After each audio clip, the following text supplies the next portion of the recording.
India जिसको हम बोल रहे हैं, इस गठबंधन ने देश को आगे बढ़ाने के लिए एक अपना विजन तैयार किया है, रोड मैप तैयार किया है, कैसे हमारे यूथ जो है उसको रोजगार दें, कैसे जो फौजी है जिसको ओआरओपी के नाम पर आपने थोड़ा दिया और बहुत कुछ बचा हुआ है तो हम उसको पूरा करें, कैसे सरहद पे 1 इंच जमीन ना जाए उसके लिए करेंगे, अवश्य हटाएंगे। जब हम जनता के पास ये सारी चीजें बताएंगे, ये सिर्फ बहुत अच्छा।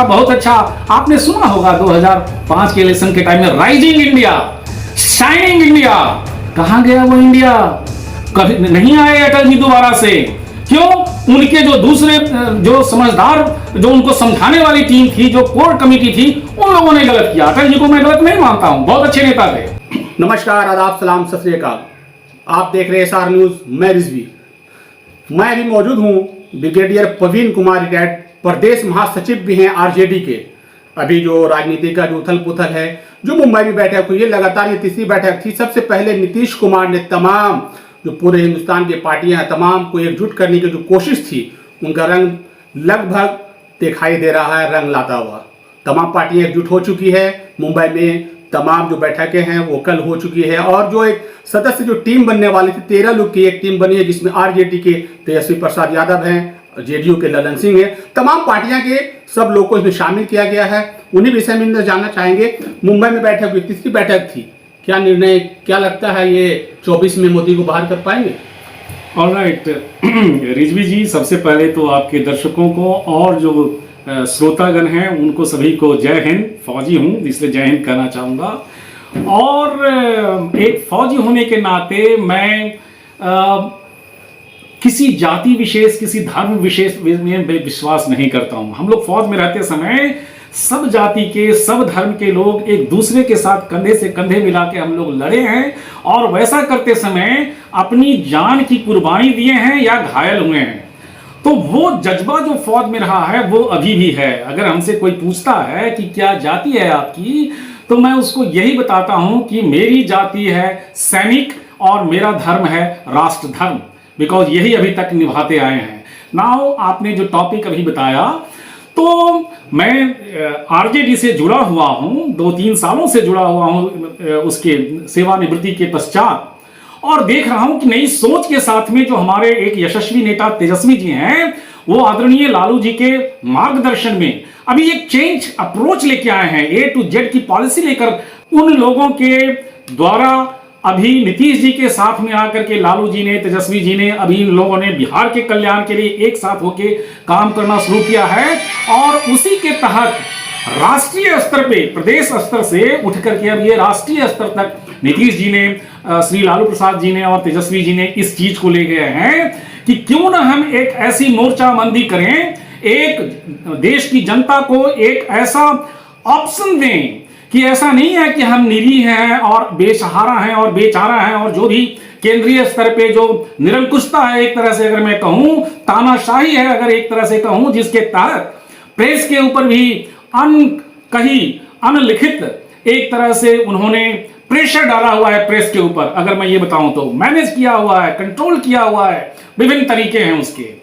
विपक्षी नेताओं के ऊपर जो केंद्रीय एजेंसियां हैं उसके द्वारा कार्रवाई करवा करके नियंत्रित करने की कोशिश की जा रही है, उनको विचलित करने की कोशिश की जा रही है। तो ये सब चीज को देखते हुए एक तरफ महंगाई बढ़ रही है, एलपीजी गैस सिलेंडर आप अभी सुने होंगे 200 रुपये का कोई उन्होंने रियायत दी है। बताइए, रक्षाबंधन में बोल रहे हैं बहनों को 200 रुपये का रियायत दिया, लेकिन अगर इसकी आप तुलना करेंगे पहले के टाइम से, तो अभी के टाइम में कितना हमारा पॉकेट में खरीदारी करने की क्षमता बढ़ी है। जो गरीब तबका है, नीचे वाला तबका है, जिसको उज्ज्वला योजना के अंतर्गत में आप बोलते हैं कि हमने उनको सिलेंडर ला करके दिया, उनका स्वास्थ्य बढ़ा, तो वो तबका का अर्निंग कितना बढ़ा, उनकी पॉकेट कितनी बढ़ी, खरीदने की क्षमता कितनी बढ़ी, और आप ये कितना उसका दाम लाए हैं और अभी 200 रुपया कम करके ये बता रहे हैं कि हमने रियायत दे दिया है। बेरोजगारी जो 2 करोड़ का वादा किया था प्रतिवर्ष करेंगे, वो नहीं हो रहा है।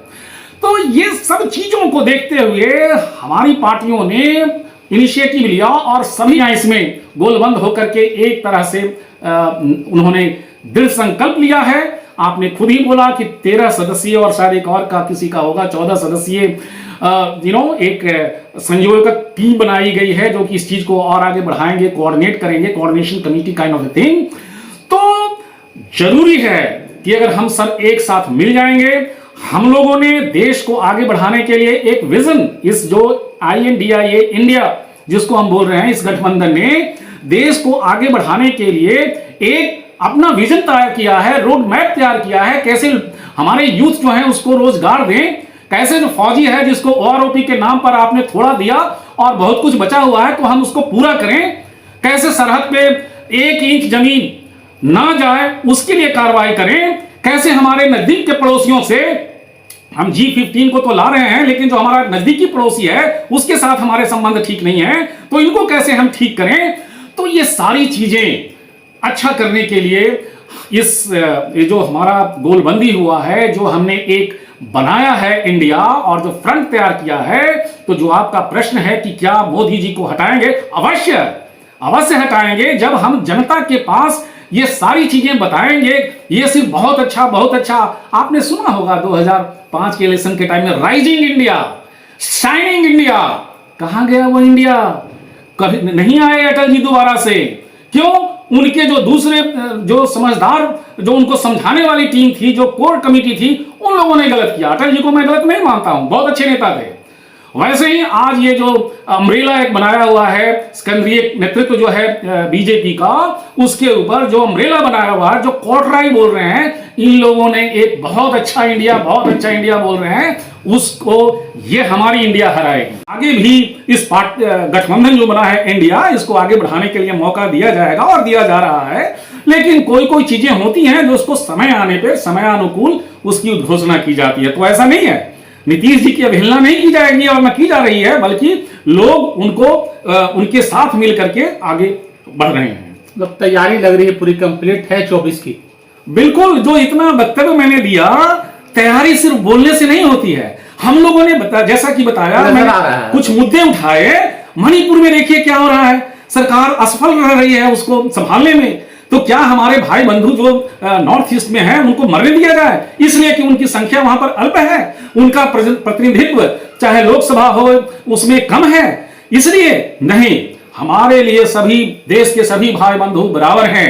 हमारे लिए हमारा समाज का गरीब, दलित, महादलित, वंचित, अल्पसंख्यक और इवन हम तो सवर्णों के लिए भी बोलेंगे कि जो दूसरे हैं और हिंदू समाज के लोग हैं, उन सबका हम विरोध नहीं कर रहे हैं।